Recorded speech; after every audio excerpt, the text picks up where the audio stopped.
plus qu'une promesse.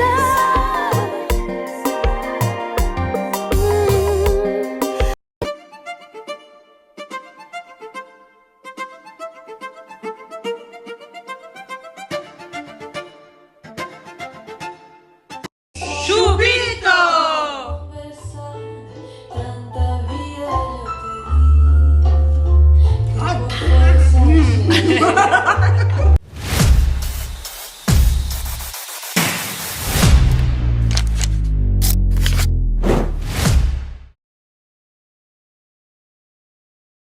Téléspectateurs, j'ai la joie de vous présenter l'émission de ce soir avec les chevaux des étriens d'Apollon.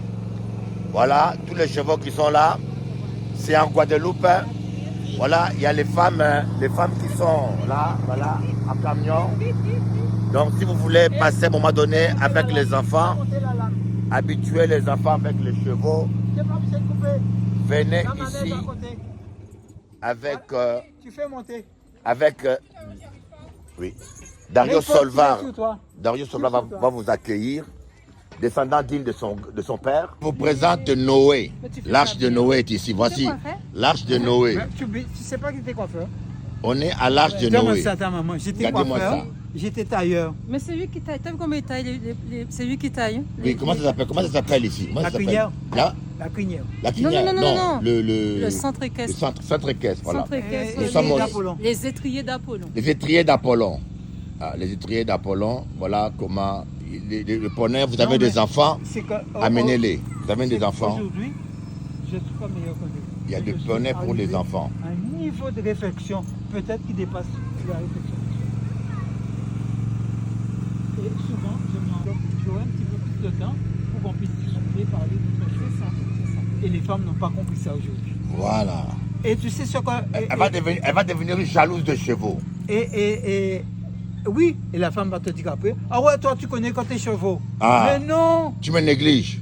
Mais non, c'est pas ça. C'est que les chevaux, c'est pas de ma faute. C'est ma mission. Amen, chacun sa mission. Chacun sa C'est mission. être complémentaire de la mission de l'autre. Voilà, c'est ma mission sur Terre. C'est ma mission. mission. Je ne peux pas fuir face à ma mission. Comment il reste à Dario? Hein, ils sont au-dessus. Oui. L'homme pense Filme-le toujours aussi. L'homme pense toujours qu'il est au-dessus. Alors qu'un cheval, c'est une bête superbe intelligente. Allez, viens. Superbe intelligente. Plus qu'on le croit. Il part. Non, il part pas. Il part pas. C'est un gentil garçon. Voilà, vous voyez, une femme, il faut toujours la caresser comme ça, comme un cheval. Sois câlin, gentil avec une femme. Il va t'aimer. Mais toi, tu es brute, hein, grosso modo. Ou qu'à crier sur madame, tu la tapes, voilà. Une femme a besoin de câlins, pas de gifles.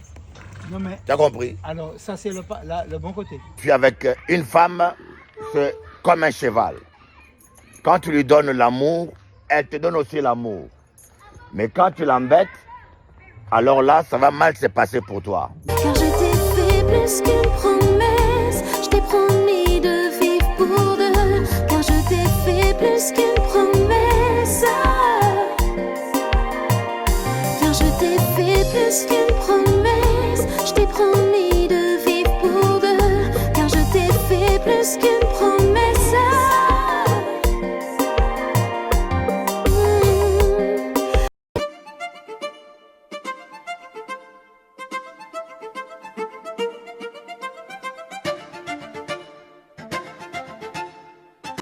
¡Chupito!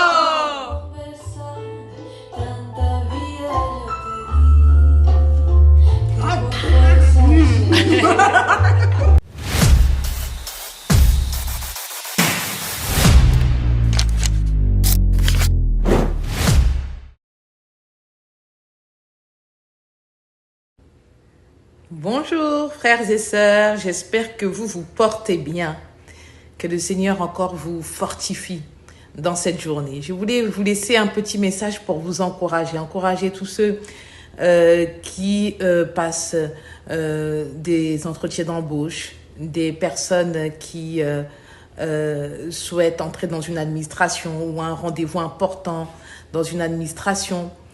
toutes ces personnes qui doivent passer par un entretien. Je voulais vous encourager et vous dire de ne pas oublier que le Seigneur est avec vous. Et s'il est avec vous, qui sera contre vous? Moi, quand je vais dans un entretien, c'est ça que je voulais vous partager, une expérience personnelle. Quand je vais à un entretien, que ce soit pour un travail, que ce soit au niveau administratif, quelque chose qui est important pour moi, je vais dans le nom de Jésus. Dans mon esprit, je sais, je prie et je sais que c'est avec Jésus que je vais à cet entretien. Je demande au Seigneur, au Saint-Esprit, lorsque je rentre dans la pièce, que le Saint-Esprit me précède. Et autre chose aussi que je confesse, c'est que je ne crains pas l'homme. Quand vous arrivez devant la personne qui vous en entretien, on commence à trembler, non. Bien à l'avance, je dis, je ne crains pas l'homme. Je ne crains pas l'homme. Dans ma prière du matin, avant d'aller dans cet entretien, je dis, je ne crains pas l'homme. Je ne crains que Dieu, car c'est lui qui m'a sauvé, c'est lui qui m'a délivré, c'est lui qui m'a donné la vie. Et lorsque je vais avec cette pensée-là dans mon cœur, lorsque je me retrouve devant l'homme, je ne crains pas. Car bien entendu, je sais que je vais avec Jésus et j'ai confessé la victoire. Alors que le Seigneur vous bénisse et je vous dis à bientôt. Bye bye. Car je t'ai fait plus qu'une promesse. Je t'ai promis de vivre pour deux. Car je t'ai fait plus qu'une promesse. Car je t'ai fait plus qu'une promesse. Je t'ai promis de vivre pour deux. Car je t'ai fait plus qu'une promesse.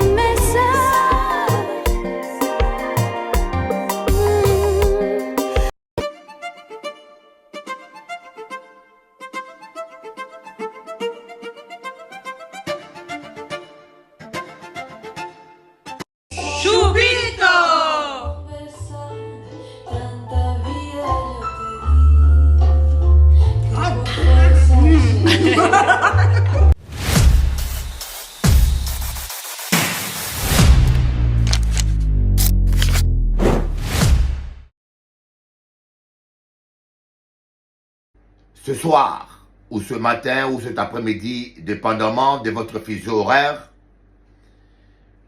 nous allons partager la parole de Dieu. Et je tenais surtout à vous dire, cette émission est suivie dans toute la France métropolitaine par Free, canal 932, par Bouygues, canal 407 à 20h, et puis elle est aussi suivie sur la métropole, France métropolitaine, sur Orange, canal 398. L'émission aussi est suivie dans les Antilles françaises, Guadeloupe, Martinique, Guyane, à l'heure de New York, référence heure de New York, donc c'est à 8h, heure de New York.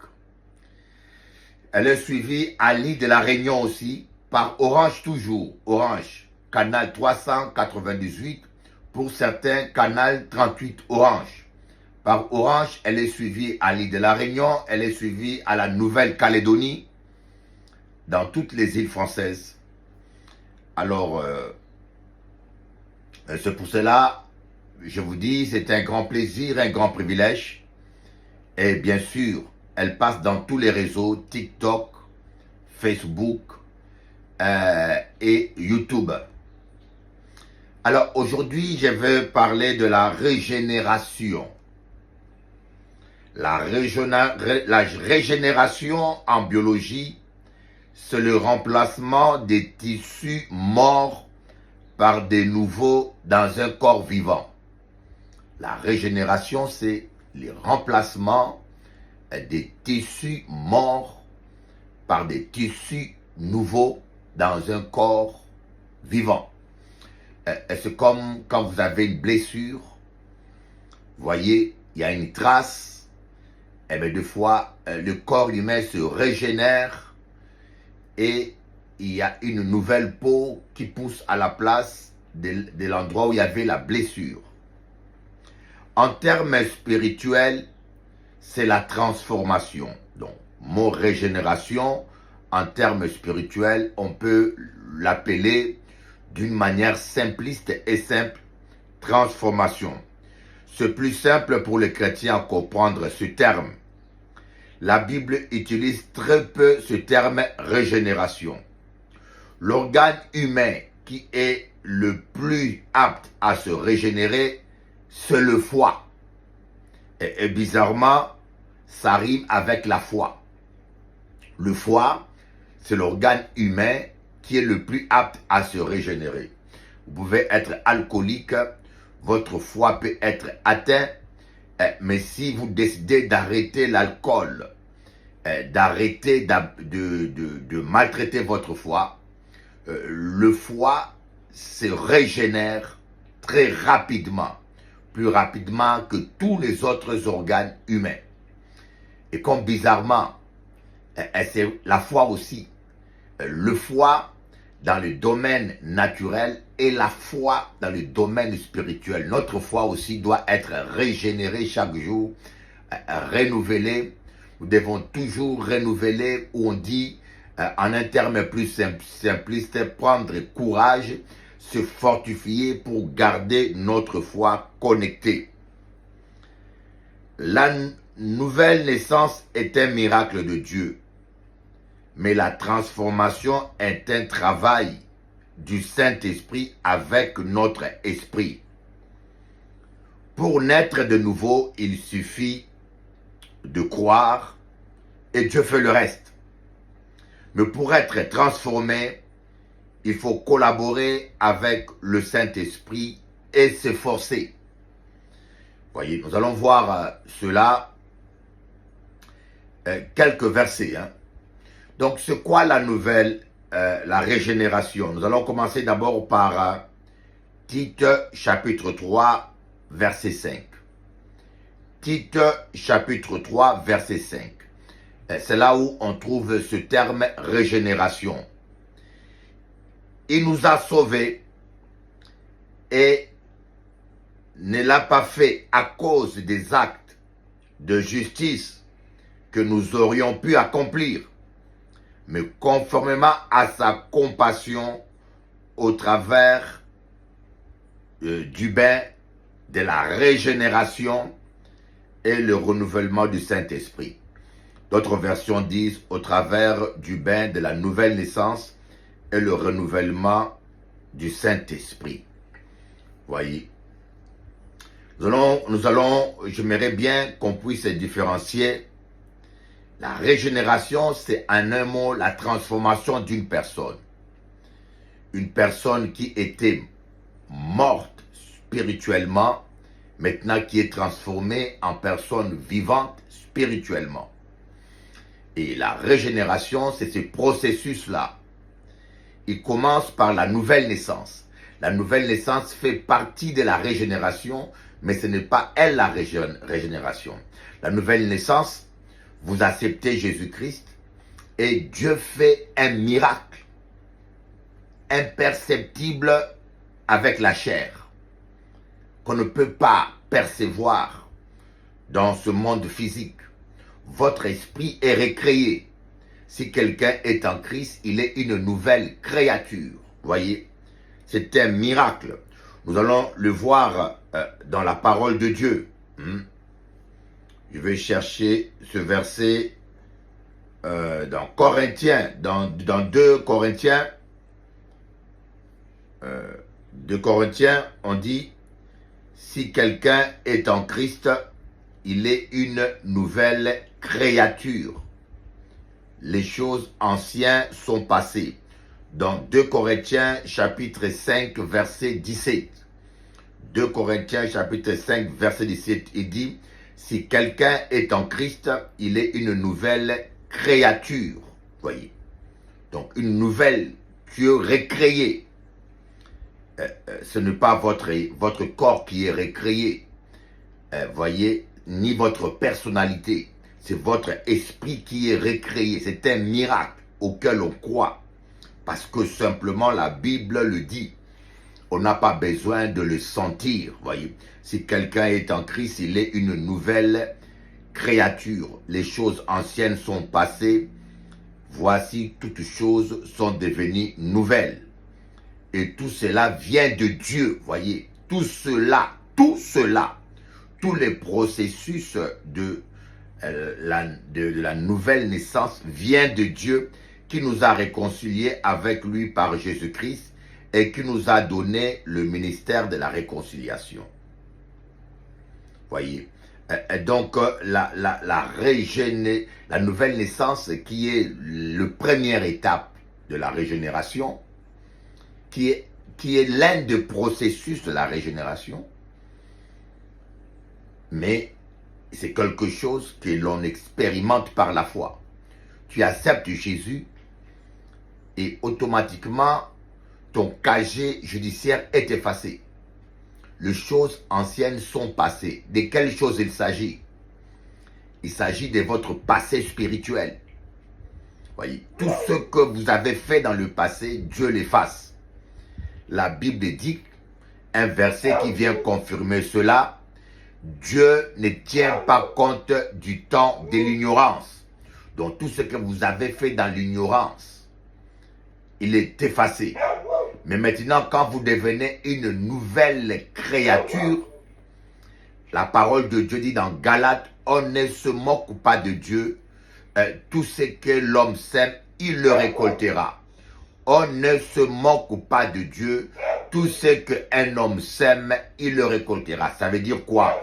Ça veut dire que tout ce que vous faites quand vous devenez chrétien, vous allez les récolter.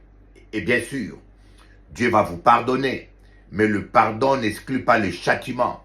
Dieu n'est pas injuste. Ce n'est pas parce qu'il vous a pardonné que vous n'allez pas récolter ce que vous avez sémé. Regardez, David s'est repenti après avoir reconnu son péché devant le prophète Nathan. Mais cela n'a pas empêché que le fils qu'il a eu est mort. L'enfant était mort. Bien qu'il se soit repenti. Et c'est l'une de fausses doctrines qu'on vous enseigne dans la plupart de vos églises qui tolèrent le péché. Il vous dit, les péchés n'ont pas de conséquences. Voyez, on pêche, on vit n'importe quoi, on fait n'importe quoi avec Dieu. Le sang de Jésus est là. Il suffit de demander pardon, il pardonne, il n'y a pas de conséquences. C'est un mensonge. On ne se moque pas de Dieu. Quand l'apôtre Paul dit aux Galates, il écrit bien, la lettre de l'apôtre Paul aux Galates était adressée aux chrétiens. Il ne parle pas aux païens. Il dit, on ne se moque pas de Dieu. La lettre de l'apôtre Paul aux Corinthiens, quand il dit, faites attention quand vous prenez le repas du Seigneur. Car celui qui prend le repas du Seigneur indignement, prend un jugement contre lui-même. Voyez, il prend un jugement contre lui-même. C'est pour cela qu'il y a parmi vous beaucoup de malades, des handicapés, et un grand nombre sont décédés. Voyez, ces gens-là sûrement se sont repentis. Ils ont demandé pardon. Mais la Bible dit, celui qui détruit le temple de Dieu, Dieu le détruira. Vous comprenez? Et ça, on ne vous le dit pas. On ne vous le dit pas, et les chrétiens, beaucoup dans l'ignorance, se permettent n'importe quoi. Vous voyez, ils abusent de la grâce de Dieu, ils n'ont pas la crainte de Dieu, parce qu'on leur a fait croire qu'ils peuvent faire n'importe quoi avec le Saint-Esprit, qu'ils seront toujours pardonnés. Et certains chrétiens vont jusqu'à programmer leur péché. Ah, je vais pécher, après je vais demander pardon à Dieu. Dieu te pardonnera, c'est sûr. Mais ce que tu as sémé, tu vas le récolter parce que Dieu est juste. On ne se moque pas de Dieu. Les chrétiens, vous devez arrêter de vous moquer de Dieu. Tu veux que Dieu te bénisse, te donne un mari, mais en même temps, tu couches comme un tétard avec les voisins, avec combien de sœurs en Christ. Mais je vous dis une chose qui peut vous choquer. Les musulmanes parfois sont plus sérieuses que les chrétiennes. Est-ce que je mens? Les musulmanes parfois sont plus propres, plus sérieuses que les chrétiennes. Allez-y dans les églises, demandez combien de sœurs chrétiennes sont restés purs depuis leur conversion. Allez-y dans les églises évangéliques, demandez aux femmes combien de sœurs chrétiennes, depuis leur conversion, n'ont pas commis l'impudicité, ne sont pas allées à gauche, à droite. Très peu. Elles sont toujours en train de tomber, elle sort avec un tel, elle va avec un tel, il se fiance, elle couche. Mais il faut arrêter pardonnez-moi les mots, il faut arrêter le bordel dans la maison de Dieu. Ce que je vous dis, ça peut vous choquer. Mais je tiens à vous dire, dans l'Ancien Testament, une femme qui faisait ce genre de choses, on le brûlait. Une femme qui faisait ce genre de choses, on le brûlait. Chaque fois que tu commets ce genre de péché, tu détruis le temple de Dieu. Tu es le temple de Dieu. Et Dieu a fait une promesse. Le ciel et la terre passeront, mais la parole de Dieu ne passera pas. Celui qui détruit le temple de Dieu, Dieu le détruira. Vous allez comprendre peut-être pourquoi beaucoup de chrétiens souffrent et des fois on les impose le main. Ils ne sont pas guéris. On prie pour eux, ils ne sont pas délivrés parce qu'ils ont détruit le temple de Dieu et Dieu va accomplir sa parole. Dieu veille sur sa parole pour l'accomplir. Tu as demandé pardon, il va te pardonner. Mais ne pense pas que parce que tu as demandé pardon, que Dieu va annuler sa parole. Non, Dieu n'annulera jamais sa parole pour te faire plaisir. Voyez, donc la régénération, c'est lorsque on accepte Jésus. Ça commence par la repentance. La condition, c'est la repentance sincère et on accepte Jésus. Voilà, on accepte la repentance. Quelqu'un qui se répand pour être guéri n'est pas réellement repenti.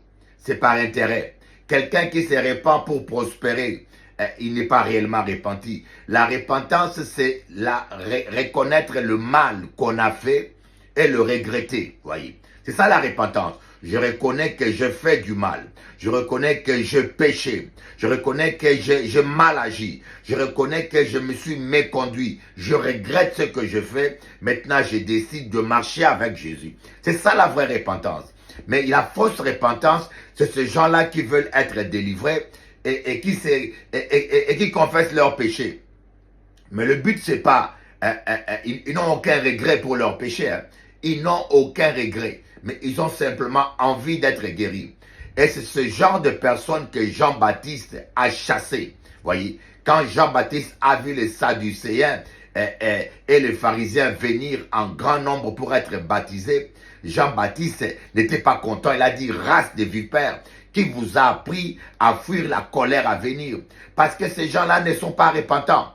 Ils ne regrettent pas le mal qu'ils ont fait. Et nous en avons des gens comme ça plein dans nos églises. Des gens qui sont méchants et qui n'ont pas abandonné la méchanceté. Mais ils viennent à l'église parce qu'ils sont coincés. Ils sont coincés par la sorcellerie, ils sont coincés par la méchanceté qu'on les a fait, ils sont coincés parce qu'ils veulent vivre, ils veulent manger le pain. Comme Jésus a dit aux gens, vous me suivez, non parce que vous avez vu le miracle, mais parce que vous avez mangé le pain. On a beaucoup de gens qui viennent dans nos églises simplement parce qu'ils veulent manger le pain de Jésus, mais leur cœur n'a pas changé. Alléluia. Donc la régénération d'abord c'est la nouvelle naissance et vous n'avez aucun effort à faire. Nous allons voir dans Romains chapitre 12 le verset 2. Ne vous conformez pas au monde actuel, mais soyez transformés par le renouvellement de l'intelligence afin de discerner quelle est la volonté de Dieu, ce qui est bon, agréable et parfait. Ne vous conformez pas au siècle présent, mais soyez transformés par le renouvellement de l'intelligence. Voyez, votre intelligence doit être renouvelée. Vous savez, nous avons beaucoup de chrétiens qui n'ont pas l'intelligence renouvelée, qui raisonnent comme les païens. Vous voyez, un exemple, les fils de Zébédée, les disciples de Jésus-Christ, à un moment donné, ils étaient charnels, ils se disputaient entre eux pour savoir qui est le plus grand parmi eux. Oui. Qui est le plus grand? C'était important d'être le plus grand. C'était important d'être le chef. Alors, quand Jésus arrive, il les trouve en train de se disputer. Il leur a répondu, le plus grand parmi vous, ce serait le serviteur de tous. Voyez la différence, l'intelligence renouvelée de Jésus. Il leur a dit, ce n'est pas celui qui domine, ce n'est pas celui qui fait le chef qui est le plus grand, c'est celui qui est le plus humble, le serviteur de tous. Mais dans le raisonnement humain, le plus grand, c'est celui qu'on honore, celui qui domine, celui qui a plus d'argent, celui qui a plus de pouvoir. Voyez, donc nous devons raisonner. Je vous donnerai un exemple d'une intelligence non renouvelée. Dans le monde, comme je dis, un homme qui sort avec beaucoup de femmes, qui fait beaucoup de conquêtes, les païens le trouvent fort. Et je dis un homme qui est fort. J'ai même vu de pères être fiers de leur fils parce que son fils sort avec beaucoup de filles du quartier. Et dit, ah, mon fils, j'ai un coq du village chez moi. Voyez, ça c'est le raisonnement du monde. Voyez. Mais moi, maintenant, dans mon expérience, après avoir fait des entretiens profonds avec des hommes qui ont été liés dans ce vice, je me suis rendu compte que la plupart des hommes qui vont de gauche à droite, ils ont un mal-être. Ils ne sont pas forts, ils sont plutôt faibles. Ils ont un mal-être. Voyez, il y a des hommes qui ont un vide affectif et qui pensent le combler par la conquête féminine. Il y a des hommes même qui n'ont pas confiance en eux. D'ailleurs, cela arrive beaucoup à des hommes qui ont la quarantaine et quand ils commencent à vieillir, ils ont besoin de se rassurer.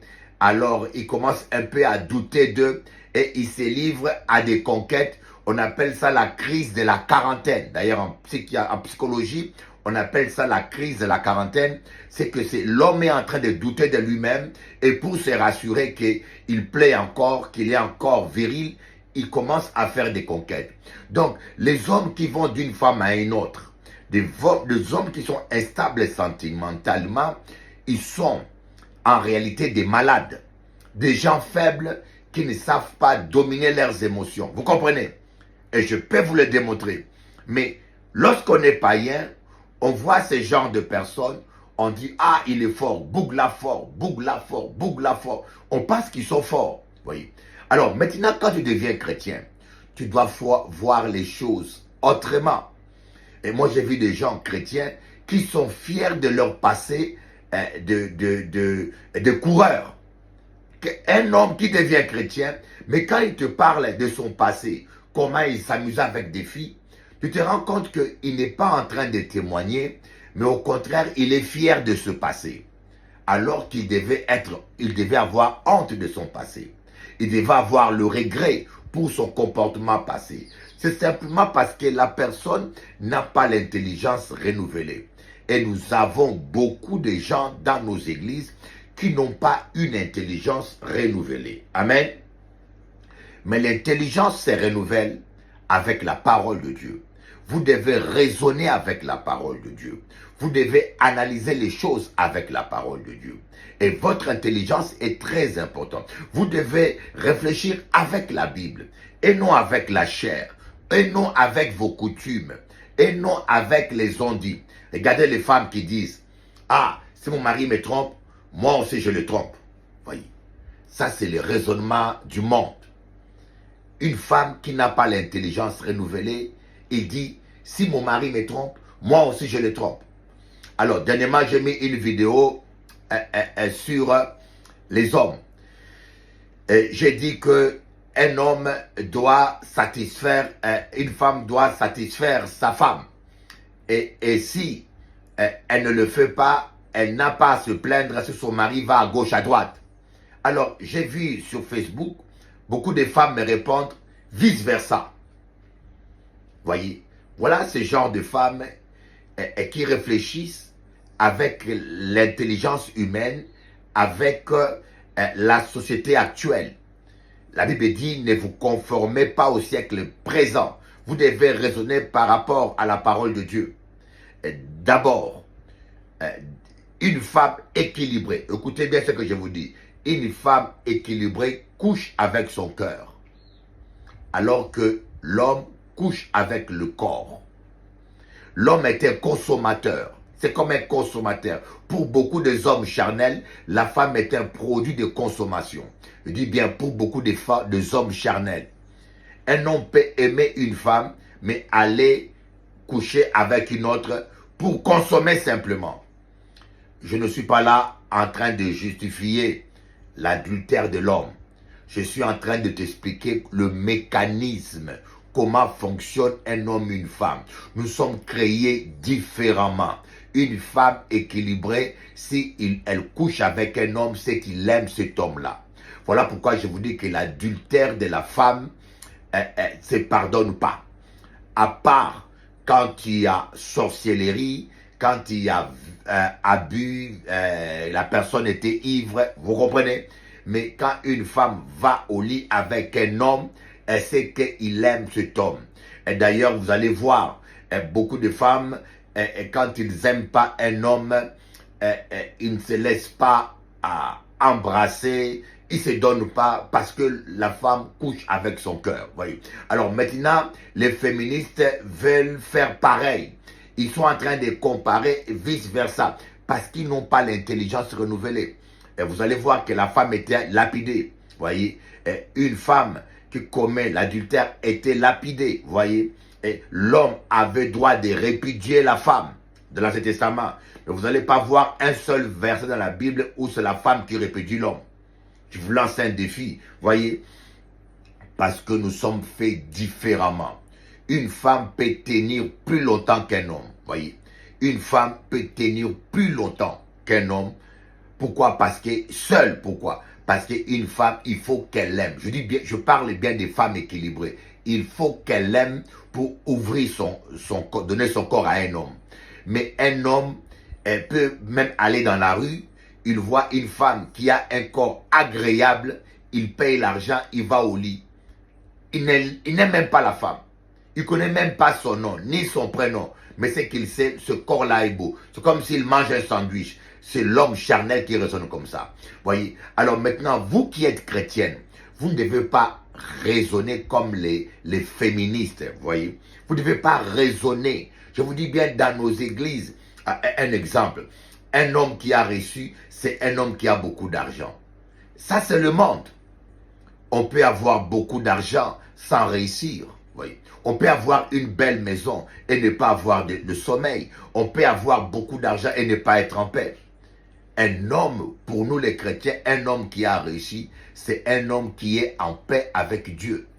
C'est un homme qui est en paix en lui-même, voyez.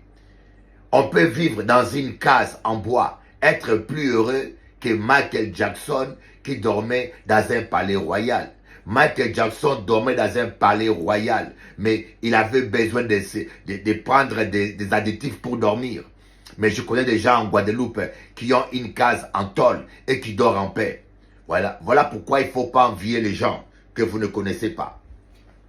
La régénération demande un effort. Nous allons voir quelques versets.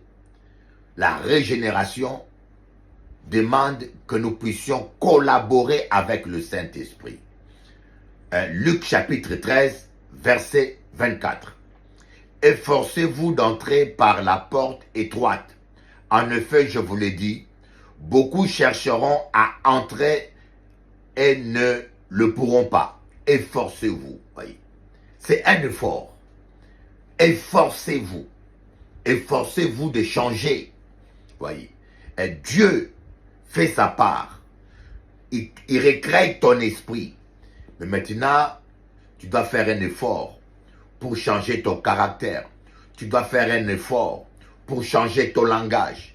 Tu dois faire un effort pour changer tes habitudes.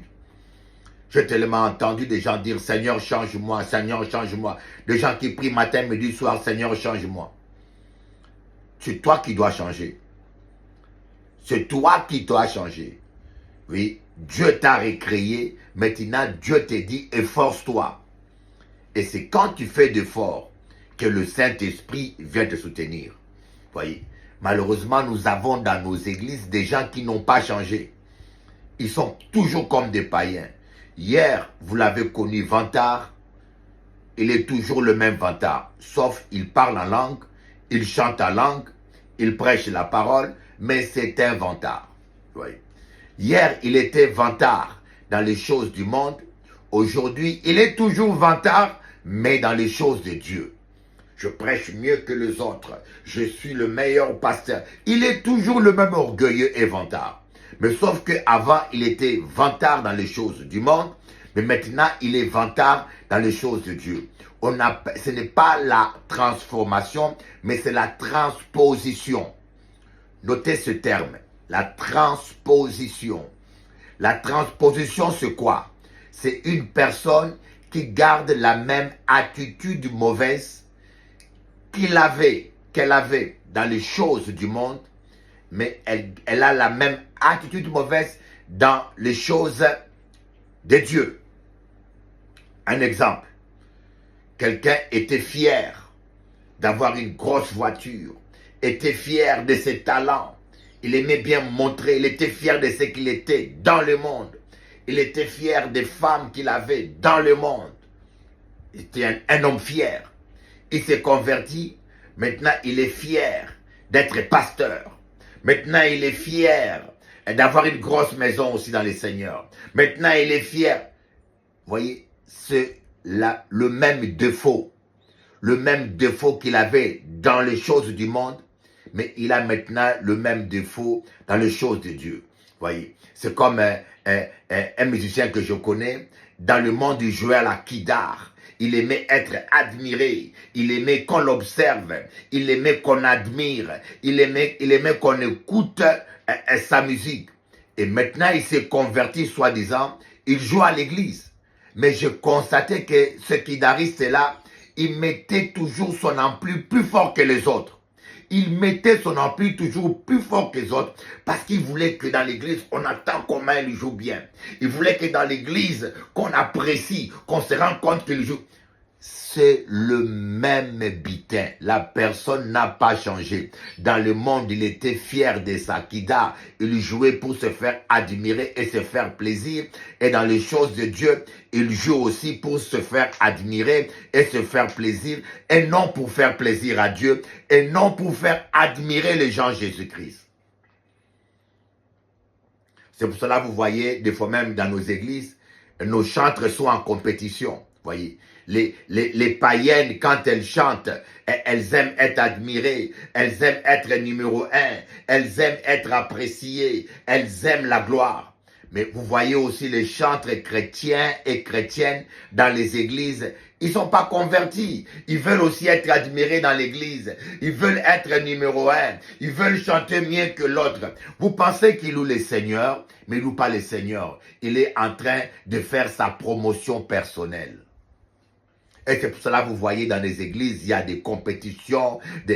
Les artistes chrétiens sont en compétition. Ils ne sont pas différents des artistes païens. Sauf que les artistes païens sont franchement en compétition dans le monde.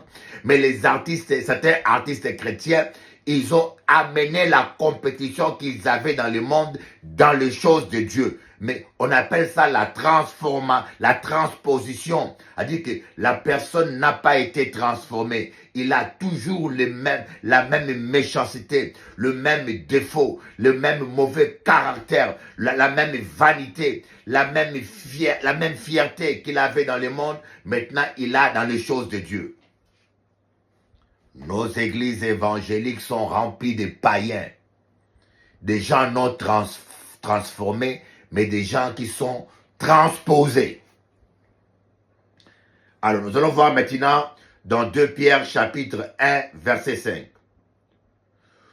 Pour cette raison même, faites tous vos efforts afin d'ajouter à votre foi la qualité morale, à la qualité morale, la connaissance. L'apôtre Pierre dit, faites tous vos efforts. Bien-aimés, il y a un effort à faire. Il y a un effort. Un jour, un frère m'a dit, Bishop Eli, prie pour moi, j'ai l'esprit de colère. Ce n'est pas tous les gens colériques qui ont un esprit de colère. Ce n'est pas tous les gens impudiques qui ont l'esprit d'impudicité. Ce n'est pas tous les gens méchants qui ont un esprit de méchanceté. C'est vrai, il y en a qui ont l'esprit de méchanceté. Mais il y a des gens qui sont méchants de fond. Je vous dis, il y a des gens qui sont méchants. Dit que motema mabe, méchant de fond. J'ai vu une vidéo où une dame, il dit, il est allé à Kinshasa. Il est allé à Kinshasa. La femme de ménage l'a empoisonné, sans raison. Ils ne sont pas en compétition.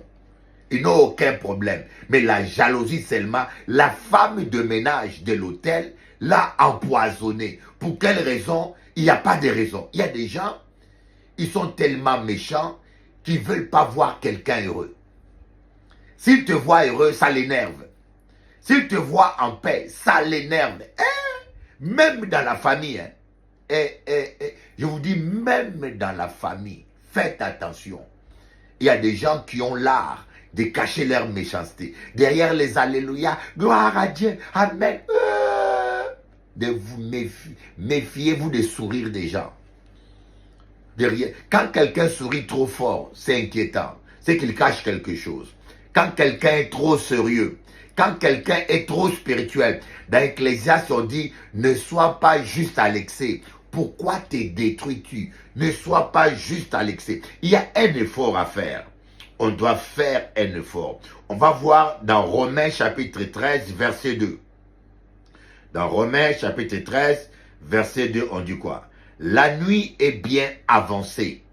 Le jour approche. Débarrassons-nous donc des œuvres des ténèbres et revêtons les armes de la lumière. On va un peu rester dans ce verset. La nuit est très avancée. Le jour est proche. Débarrassons-nous donc des œuvres des ténèbres et revêtons les armes de la lumière. J'aimerais vous parler des deux conséquences quand vous n'êtes pas régénéré. Deux conséquences négatives. Il y en a plusieurs, hein, mais deux conséquences principales qui arrivent lorsque on n'est pas régénéré. On va voir d'abord dans Galates chapitre 4, verset 1. Voici ce que je vais dire. Aussi longtemps que l'héritier est un enfant, donc immature, non régénéré, il ne diffère en rien d'un esclave, quoiqu'il soit le maître de tout. Voici ce que je dis, Galates 4, verset 1. Aussi longtemps que l'héritier est un enfant, il ne diffère en rien d'un esclave.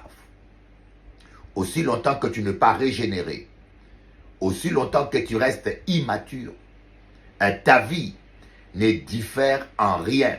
Et pourtant, tu es co-héritier du Christ. Tu es héritier, co-héritier du Christ. Mais tant que tu restes immature, il y a des bénédictions que tu ne pourras pas recevoir. Voyez, Dieu est un papa qui ne donnera jamais une voiture à un enfant qui n'a pas le permis de conduire. Petit Oka, Dieu est un papa qui n'offrira jamais une voiture à un enfant qui n'a pas le permis de conduire. Quand tu donnes une voiture à un enfant qui n'a pas le permis de conduire, c'est un cadeau empoisonné. Voilà pourquoi certaines personnes demandent à Dieu certaines choses dont ils n'ont pas la capacité de gestion. Voilà pourquoi l'apôtre Paul dit dans Galates, tant que l'héritier que tu es, tu restes immature, tu n'as pas l'intelligence renouvelée parce parce que tu es immature. Ta vie ne sera pas différente d'un esclave. Les esclaves du péché. Vous n'avez jamais vu des chrétiens dont la vie est encore pire que la vie des païens. Hein? Il y a des chrétiens, quand tu vois sa vie, tu ne vois même pas en quoi Jésus-Christ est là-dedans. Sa vie n'est pas différente de la vie des païens. Il souffre comme des païens. Il n'a pas la joie comme des païens. Il est dépressif comme les païens. C'est-à-dire que quand tu vois la personne, il n'y a que les alléluia, il n'y a que la Bible, il n'y a que les parler en langue, il n'y a que les trans, il n'y a que ça qui vous dit qu'il est chrétien. Mais quand tu regardes sa vie, tu dis, mais parfois les païens vont mieux, parfois les païens sont mieux. Vous dites, mais pourquoi? Parce que vous n'êtes pas régénéré. Vous ne vous laissez pas Dieu vous transformer. Voilà pourquoi la Bible dit que tant que l'héritier est immature, non régénéré, tant que l'héritier n'a pas l'intelligence renouvelée, il raisonne comme un enfant, il ne peut pas, il ne pourra pas, sa vie n'est pas différente de la vie des païens. Sa vie n'est pas différente, voyez. Mais je vous dis que il y a beaucoup de chrétiens dont la vie n'est pas différente de la vie des païens, voyez. Un chrétien qui se suicide comme un païen se suicide, un chrétien rancunier comme un païen, un chrétien qui fait faillite. Et j'aimerais vous dire quelque chose. L'échec et la faillite n'est pas dans le plan de Dieu pour toi. Ça peut vous choquer. Le plan parfait de Dieu est que tout ce que vous faites réussisse. Il est comme un arbre planté près d'un courant d'eau qui porte ses fruits à sa saison. Tout ce qu'il fait réussit. Voyez, c'est pas Bishop Eli. Hein? Ne t'en détourne ni à gauche ni à droite. Josué, ne t'en détourne ni à gauche ni à droite afin de réussir dans toutes tes entreprises. Entreprise de maçonnerie, ça doit marcher. Entreprise de poulaillerie, ça doit marcher. Vendeur de pain, ça doit marcher.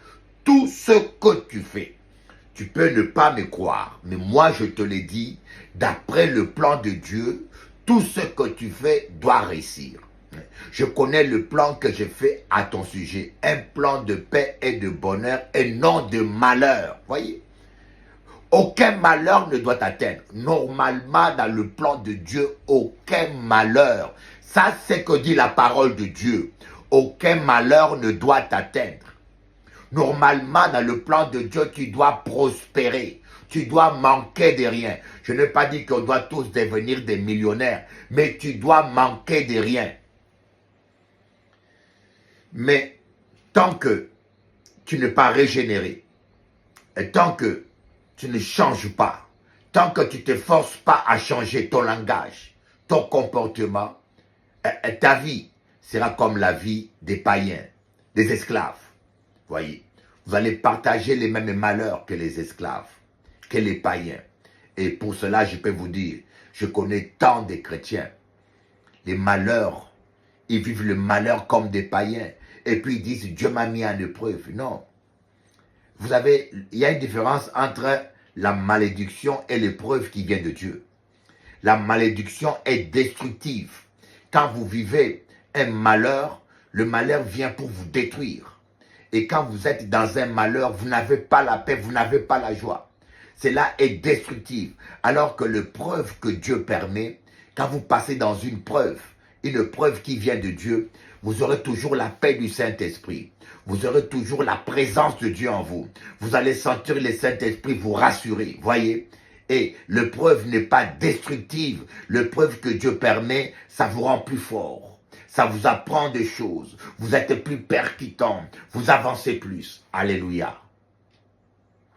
Je ne sais pas si vous comprenez. Maintenant, là c'est la première conséquence.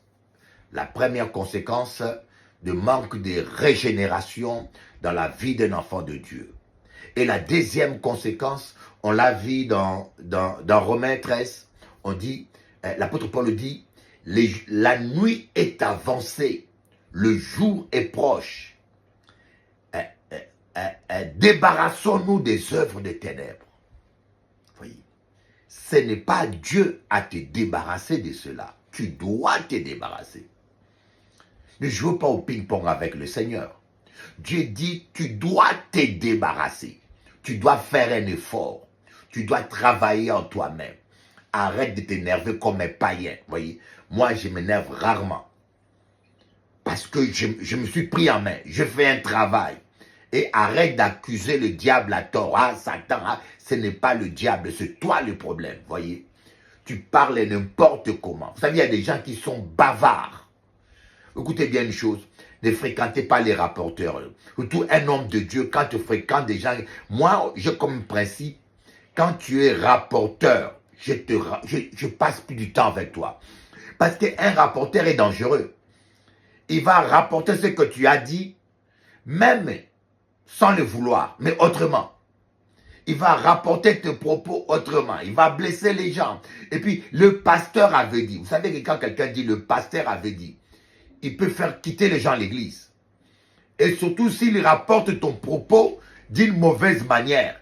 Et si les gens sont stupides et la croient, les gens quittent l'église. Hein. Il n'y a pas pire qu'un homme de Dieu qui a autour de lui des rapporteurs et des rapporteuses. Parce qu'une parole que quelqu'un d'autre a dit, ça ne fait pas partir les gens de l'église. Mais quand c'est l'homme de Dieu qui a dit quelque chose et que cela est mal rapporté, la personne le croit, la personne quitte l'église. Moi, j'ai un ancien qui était blessé, qui a failli quitter l'église parce qu'on lui a rapporté quelque chose apparemment que j'aurais, qui date de 15 ans, que j'aurais dit, et moi, je ne me rappelle même pas de ça. Voyez. Donc, la nuit est avancée. Nous vivons un temps difficile. La nuit, ça veut dire le ténèbre. Les démons, quand on parle de la nuit, on parle de puissance démoniaque. La franc-maçonnerie, la sorcellerie, les puissances occultes ont envahi la terre. Comme cela est écrit dans Apocalypse 12. Malheur à la terre, car Satan est retourné vers toi animé d'une grande colère, car il sait qu'il lui reste peu de temps. C'est le temps là où nous vivons, où des pasteurs sont devenus des satanistes. Voyez, les antéchrists, je vous ai dit, il y aura plusieurs antéchrists. Regardez dans vos églises, certains de vos pasteurs sont des antéchrists, des gens dangereux, voyez. Tous ces curés-là qui sautent sur les petits-enfants, encore pire, sur les petits garçons. Et la chose qui m'a choqué, c'est l'abbé Pierre. L'abbé Pierre menaçait les femmes. L'abbé Pierre, ils garderont une forme apparente de la piété et en régneront ce qui en fait la force. Ils sont apparemment pieux. Oh my God. Il y a un gros scandale qui viendra en francophonie. Je ne peux pas dire plus. Je vous parle étant que prophète. Je vous parle étant que prophète. Et je me trompe rarement. Il y a un grand homme de Dieu en francophonie qui est l'un des plus considérés. Je ne vous dirai pas qui est-il, mais qui a fait quelque chose de très grave. Mais Dieu mettra ça à nu. Voyez, parce que rien ne reste caché. Dieu est un Dieu juste. Mais je vous dis que vous allez être secoués. Je vous avertis, vous allez être secoués. Mais parce que vous n'avez pas les discernements. Vous n'avez pas les discernements. Beaucoup parmi vous sont charnels. Voyez. Regardez T.D. Jakes. T.D. Jakes, quand T.D. Jakes et son histoire est sortie, un bishop qui va dans le fête des Puff Daddy, on le voit. Mais c'était choquant. Les gens n'arrivaient pas à comprendre comment un homme de Dieu va faire dans ces soirées-là où il y a toutes ces bêtises qui se font. Voyez. D'ailleurs, il a pris sa retraite. C'était choquant. Oh my God. Mais bientôt, c'est en francophonie. Il y aura un scandale. Oh my God. Dieu ne laissera pas impuni. Voyez. Tu ne peux pas faire des choses de ce niveau-là et penser t'en sortir. Dieu, l'affaire va sortir parce que vous savez, quand voilà pourquoi l'apôtre Paul dit, débarrassons-nous des œuvres de ténèbres. Pourquoi? Parce que nous sommes en guerre, mes amis. Parce que nous sommes en guerre spirituelle. Débarrassez-vous des œuvres de ténèbres pour résister aux démons, pour résister à la sorcellerie. Débarrassez-vous. D'ailleurs, vous allez voir, lisez ce verset. Hein. Il dit, débarrassez-vous des œuvres de ténèbres, hein, dans Romains 13. Débarrassez-vous des œuvres de ténèbres. Et il dit pourquoi? Il dit, et revêtez-vous des armures de lumière. Donc, quand il vous dit de vous débarrasser, hein, voilà, la nuit est avancée, le jour est proche, débarrassons-nous donc des œuvres de ténèbres. Pourquoi? Pour revêtir les armures des lumières. Donc, quand il vous dit de vous débarrasser des œuvres de ténèbres, ce n'est pas seulement pour se rapprocher de Dieu.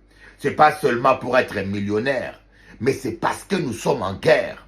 Vous ne pouvez pas mettre des armures, des lumières avec des œuvres de ténèbres. Voyez, il fallait que David redonne à Saül ses armures. Il fallait que David dise à Saül, je ne porte pas tes armures, ça ne peut pas marcher. Voyez, il fallait que le prophète Élie casse l'autel de Baal. Hein?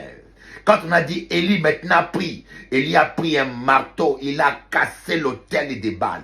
Il s'est débarrassé de la doctrine de Baal. Il s'est débarrassé des comportements mondains. Il a cassé l'autel de Baal, sans pitié. Il n'a rien récupéré. Il n'a pas récupéré leur autel. Il n'a pas profité de leur travail. Il a tout cassé.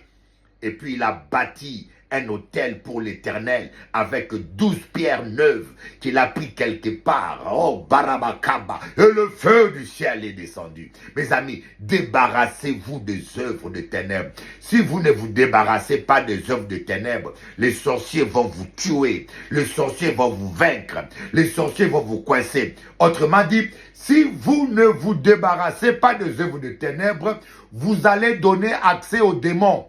Voilà pourquoi l'apôtre Paul dit, ne donnez pas accès aux démons. Ne donnez pas accès aux démons. Débarrassez-vous des œuvres. Parce que les œuvres des ténèbres donnent accès aux démons dans nos vies. Et puis le diable vient, oh my God, je ne peux pas rentrer en détail, je n'ai pas le temps. On est presque à la fin.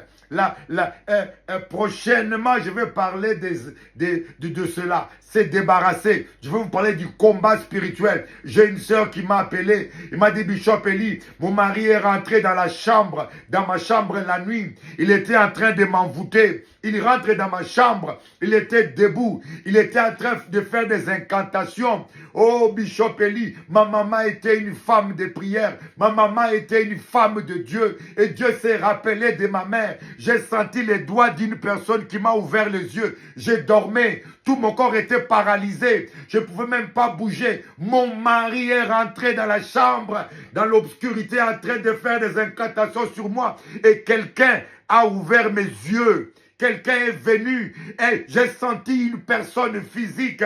Il a ouvert mes yeux et j'ai vu mon mari la nuit devant mon lit. J'ai dit, qu'est-ce que tu fais là? Il a pris la fuite. Oh! Débarrassez-vous des œuvres des ténèbres, car le combat des gladiateurs, le combat, c'est sans pitié. Seuls ceux qui vont vivre dans la sainteté, qui vont se débarrasser des œuvres de ténèbres, pourront triompher. Oh my God! Romains chapitre 13. Romains chapitre 13, verset 12, je crois bien.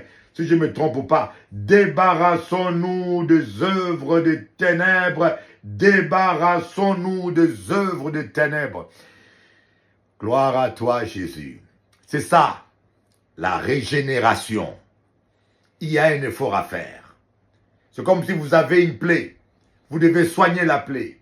Vous devez travailler pour que la plaie puisse être guérie. Vous devez travailler votre caractère.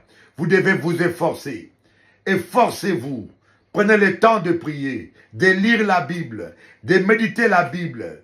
Et efforcez-vous de ne pas obéir à la chair. Apprenez à pardonner. Apprenez à vous humilier. Oh, voilà un peu ce que je voulais partager avec vous. Car je t'ai fait plus qu'une promesse. Je t'ai promis de vivre pour deux. Car je t'ai fait plus qu'une promesse. Car je t'ai fait plus qu'une